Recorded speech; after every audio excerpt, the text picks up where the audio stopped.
Hello நண்பர்களே, வணக்கம். நான் உங்கள் பிரியா. நம்ம இன்றைக்கி பார்க்க போகிற பதிவு என்ன அப்படின்னு பார்த்தீங்கன்னா, இன்றைக்கி நைட்டு நீங்கள் தூங்க போகிறதுக்கு முன்னாடி இன்னும் கரெக்டாக ஒரு மணி நேரம் இருக்குது.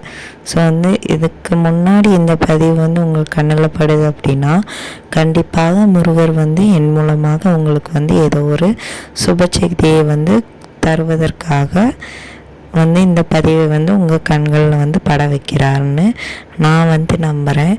அதுக்கு முன்னாடி இந்த பதிவை பார்க்குற முருக பக்தர்களாக இருந்தீங்க அப்படின்னா உங்களுக்கு நம்ம தமிழ் கடவுள் முருகரை ரொம்பவும் பிடிக்கும் அப்படின்னா மறக்காமல் நம்மளோட கமெண்ட் பாக்ஸில் ஓம் சரவண பவா அப்படின்னு சொல்லிட்டு ஒரு போஸ்ட் போடுங்க.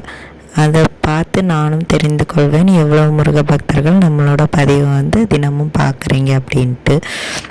இப்போ வாங்க நம்ம பதிவுக்குள்ளே போகலாம். நான் கொண்டு வந்திருக்கிற பதிவு என்ன அப்படின்னு பார்த்தீங்கன்னா, நம்ம அப்பனாகிய முருகன் இந்த பதிவை நீங்கள் இப்போ பார்க்குற தருணத்தில் உங்களுக்கு இருக்கிற கஷ்டங்களும் கவலைகளும் கண்டிப்பாக உங்களை விட்டு நீங்கும். நீங்கள் இவ்வளவு நாட்களாக எனக்கு இவ்வளவு கஷ்டத்தை கொடுத்துட்டே முருகையா, நான் என்ன பண்ணுவேன், எனக்கு தூக்கம் வர மாட்டேங்குதே, நான் தூக்கம் இல்லாமல் தவித்து கொண்டு இருக்கிறேன்னு நீ எப்போதான் எனக்கு கை தந்து என்னோட கஷ்டத்துலேருந்து என்னை காப்பாற்றுவேன்னு சொல்கிறது எல்லாமே முருகப்பெருமானுக்கு கேட்குது.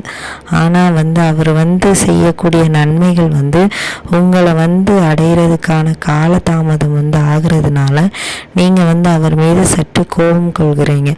அந்த கோபம் கண்டிப்பாக உங்களுக்கு தேவையில்லாத ஒரு விஷயமாக இருக்குது. நம்ம இந்த விஷயத்தை உணர்ந்தாலே போதும். நம்மளை எவ்வளோ பேர் முதுகில் குத்தி நம்மளை தள்ளி விட்டாலும் நம்மளை கீழே தள்ளி விட்டு நீ ஒன்றுமே இல்லை, உன்னால் ஒன்றுமே செய்ய முடியாது, நீ என்ன தான் செஞ்சாலும் நீ தனியாக தான் இருப்ப, இப்படி சொல்லி நம்மளை ஒரு பழி சொல்லி பழித்து நம்மளை தனிமையில் இருத்தினாலும் நம்ம அப்பன் முருகன் நம்மளுக்கு துணையாகத்தான் இருப்பார். அவர் துணையாக இருக்கும் பட்சத்தில் நம்மளை என்னைக்கும் யாராலையும் தனிமைப்படுத்த முடியாது. ஏதாவது ஒரு உருவத்தில் கட்டாயமாக அவர் உங்கள் கூட தான் இருப்பார். இப்போ நீங்கள் முருகரை நினச்சிட்டு கண்ணை மூடி ஓம் முருகான்னு சொல்லி பாருங்கள்.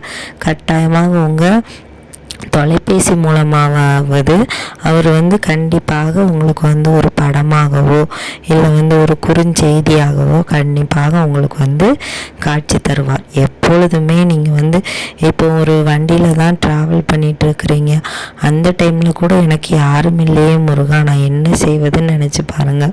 ஒரு பேர் வடிவத்திலையாவது இல்லை யாமிருக்க பயமேங்கிற ஒரு வசனத்தின் மூலமாகவாவது கட்டாயமாக நான் உன் கூட தான் இருக்கிறேன் முருகர் காட்டுவார். இதெல்லாம் முருக பக்தர்கள் மட்டுமே அறிந்த நிதர்சனமான உண்மைகள்.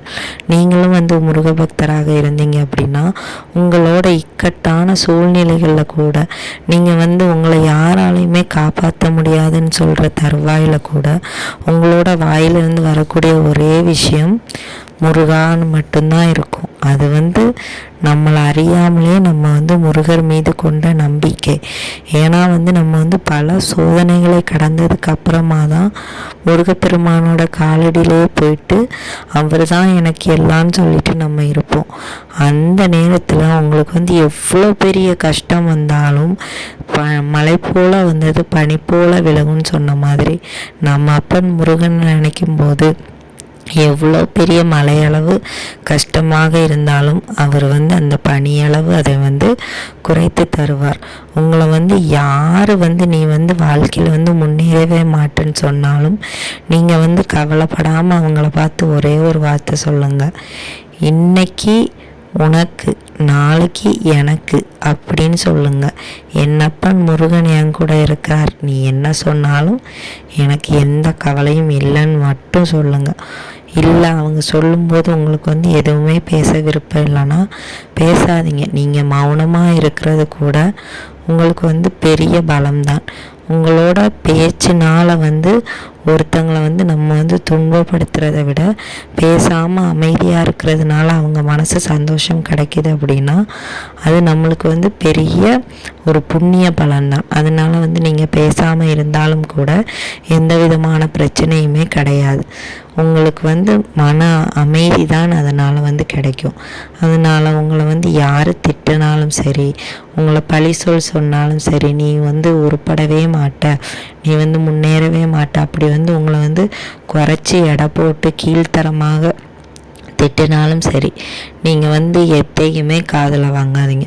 அவங்க அப்படி சொல்லும்போது உங்கள் மனசார நீங்கள் வந்து முருகான் மட்டும் நினைங்க. கட்டாயமாக உங்களோட எல்லா கஷ்டங்களும் அவங்க பேசுகிற எதுவுமே உங்களுக்கு வந்து ஒட்டாது. கண்டிப்பாக எல்லாமே சொன்னவர்களுக்கே திரும்ப வந்து முருகன் வந்து கொடுத்து விடுவார். நீங்கள் வந்து இன்றைக்கி வந்து தூங்க போகிறதுக்கு முன்னாடி நான் சொல்லக்கூடிய இந்த நாமத்தை வந்து 7 முறை சொல்லிட்டு தூங்குங்க. கட்டாயமாக உங்கள் வாழ்க்கையில் வந்து நாளைக்கு வந்து திடீர் திருப்பத்தை வந்து நம்மப்பன் முருகன் வந்து கொண்டு வருவார். இது முருகப்பெருமானை நம்புகிறவங்க மட்டும் இதை வந்து செஞ்சால் போதும். வேறு யாரும் செய்யணும்னு வந்து கண்டிப்பாக எந்த விதமான அவசியமும் கிடையாது. அது என்ன நாமம்னு சொல்லிட்டு நம்ம வந்து இப்போ பார்க்கலாம். ஓம் பாலசுப்ரமணிய மகாதேவி புத்ரா சுவாமி வர சுவாகா. இதை வந்து மறக்காமல் நீங்கள் வந்து 7 முறை வந்து சொல்லிட்டு படுங்க. இந்த பதிவை வந்து நான் உங்களுக்கு வந்து தரதுக்கு வந்து தாமதமாயிருச்சு. கட்டாயமாக உங்களுக்கு வந்து முருகப்பெருமானோட அருள் கிடைக்கணும்னு இருந்தா எவ்வளவு தாமதமானாலும் அந்த விஷயம் வந்து உங்களை வந்து சேரணும். இது வந்து உண்மை. நீங்கள் வந்து முருகப்பெருமானை எவ்வளோ நம்புகிறீங்களோ அதை வைத்து நீங்கள் வந்து இந்த நாமத்தை சொல்லுங்கள். இந்த பதிவு வந்து உங்களுக்கு உபயோகமாக இருக்கும்னு நான் நம்புகிறேன். உபயோகமாக இருந்துச்சு அப்படின்னா மறக்காமல் ஒரு லைக் பண்ணுங்கள். நாளைக்கு வந்து கட்டாயமாக உங்களுக்கு வந்து நல்ல செய்தி கிடைக்கும்.